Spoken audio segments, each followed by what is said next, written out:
مساء الخير، كيفكن؟ أنا اليوم راح أطبخ بامية وراح أطبخها طبعا على طريقتي. في ناس بتطبخها بعدة طرق بس أنا راح أطبخها بطريقتي.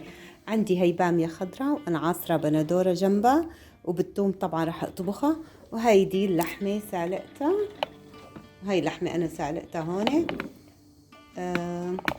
والبهارات اللي راح استعملها هي الفلفلة الحمراء مع الفلفل والملح، وطبعا الفلفل اللي أنا بحبه أكيد، وجنبها رز بالشعرية راح ساوي، والثوم راح اطبخها بالثوم. في ناس بتطبخها بالبصل، انا بصراحة بطبخها بالثوم.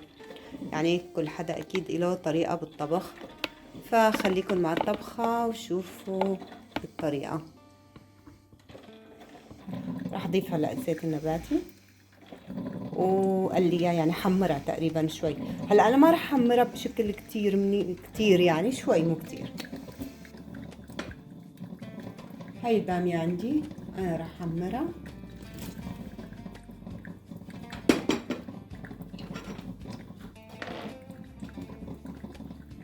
هلا انا حمرتها خلصت، ما بقى بتكفي.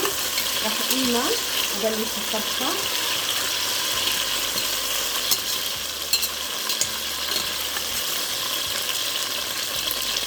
انا ما حمرتها، مش مجرد دبلتها وعطيتها وش قلي بالزيت عشان بس ما تفرط معي بالطبخ. نفس الزيت. هلا راح اضيف السمنة، راح اضيف السمنة معي هلا. هاي السمنة تقريبا معلقة سمنة.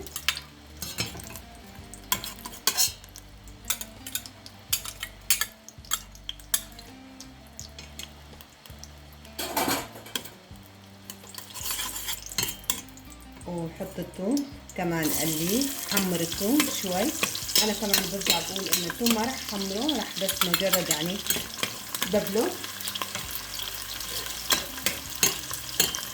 هلا راح احط دبس البندوره مع هاي دبس البندوره وهي دبس الفلفله.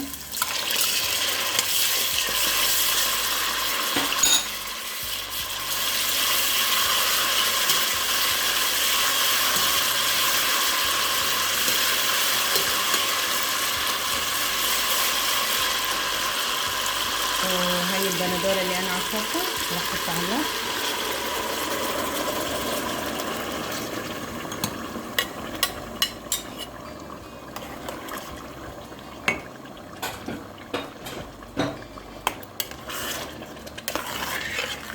هدي النار، هدي الحرارة شوي، وحط البهارات. أنا ما كتير بدها هي بهارات بصراحة. فلفلة حمراء،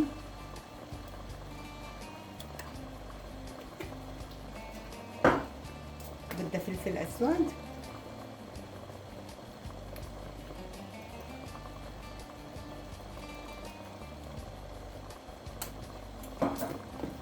وأكيد ملح.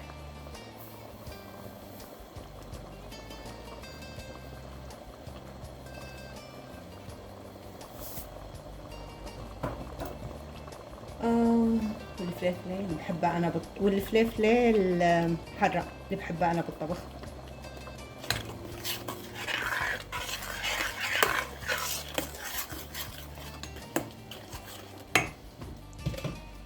هلا راح اضيف باقي البندورة اللي عصرتها، وراح اتركها تقريبا 10 دقايق بين ما تغلي. بس غليت بضيف وبس غليت البندورة هاي عندي بضيف البامية اللي قليتها.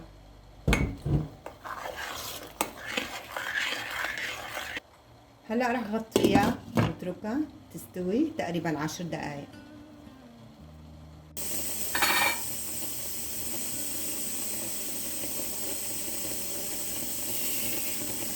بهرسها شوي، هي راح تتكسر على جميع الحالات، راح تتكسر لانه تتأمر.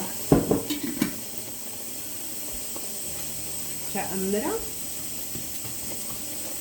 شعرية، راح أمره تأمير، يعني حمره عن جد، يعني ما يصير أحمر تقريبا، أشقر مو أحمر.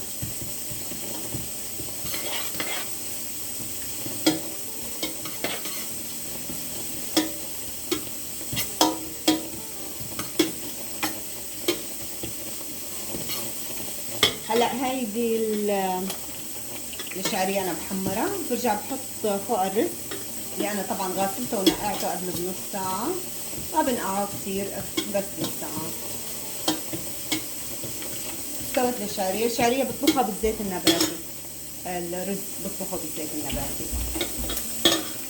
هلا راح احط الرز وكمان ارجع امره شوي، حمصه مع الشعرية.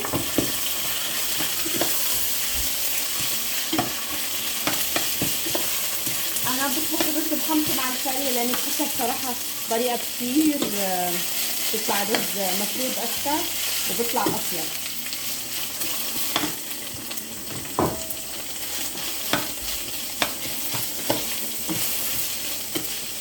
الرز ما بملحه مع البامية، بس بحط له مكعب ماجي. هيدا مكعب الماجي اللي انا راح احطه مع الرز. حطه مع الرز. مسخنة مي غليانة، راح احط فوقها هلا المي الغليانة.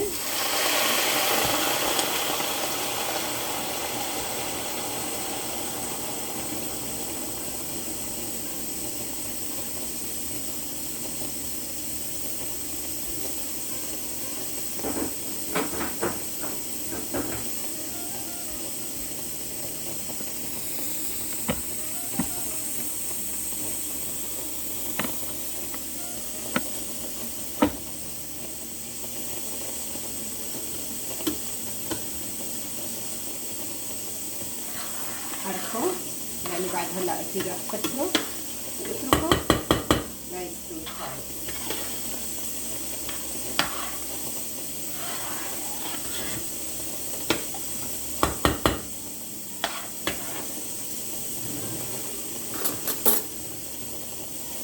هدول حبات الرز المعلقات رح ننزلهم.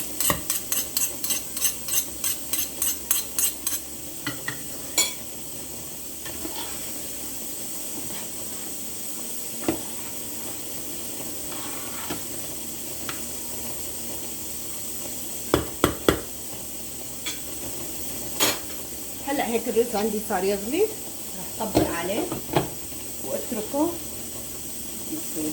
رح طفي عليه النار، رح طفي عليه الحرارة خالص، يعني الغاز ابدا رح طفي، اتركه يستوي على دفة على حرارة المي وحرارة الطنجرة وحرارة الغاز اللي تحته، لانه غلي تركته يستوي. هلا عندي البامية بلشت تغلي، واللحمة كمان استوت. هيدي اللحمة كمان استوت خلصت. هلا انا رح شيلها احطها فوق البامية. هلا البامية خلصت استوت. البندورة استوت حاجتها، رح طبق فوق البامية.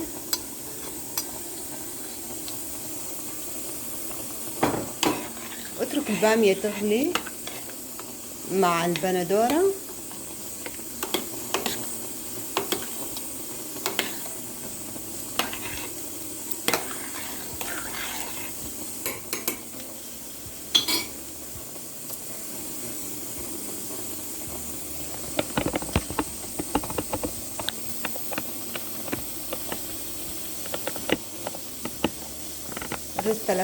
الرز هلا تركته، طفيت عليه عشان يستوي، واللحم استوت، وهي البندورة والبامية تركتهم بقى يغلوا مع بعضهم يستووا على مهله. رح اشرب قهوتي بين ما تستوي كل الطبخة.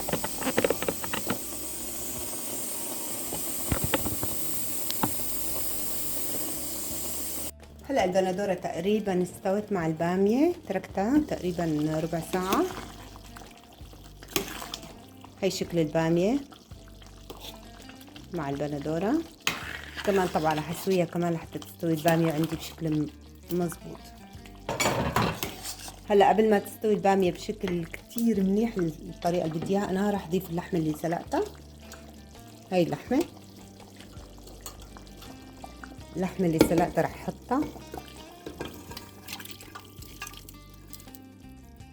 واتركها بقى تستوي هي واللحمة كلها سوا.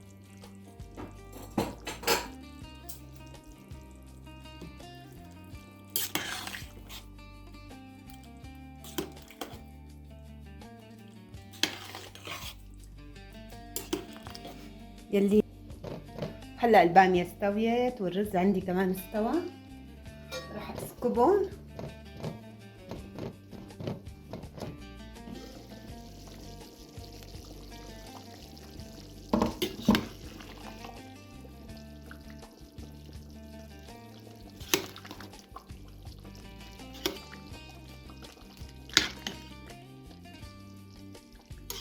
من أطيب الطبخات اللي بتنطبخ في فصل الشتاء هي البامية باللحمة جنبها رز.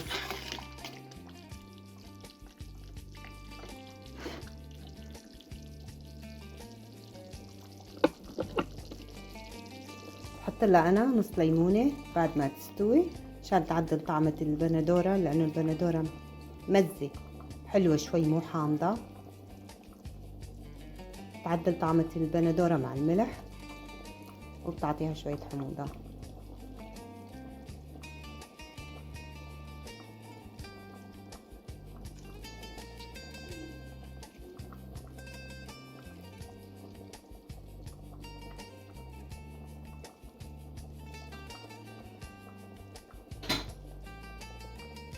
هاي طبختي اليوم كانت بامية وجنبها رز بشعرية طبعا، وهلا انا عم بسكبها عشان اكلها. ومع السلامة، بشوفكن في فيديو تاني.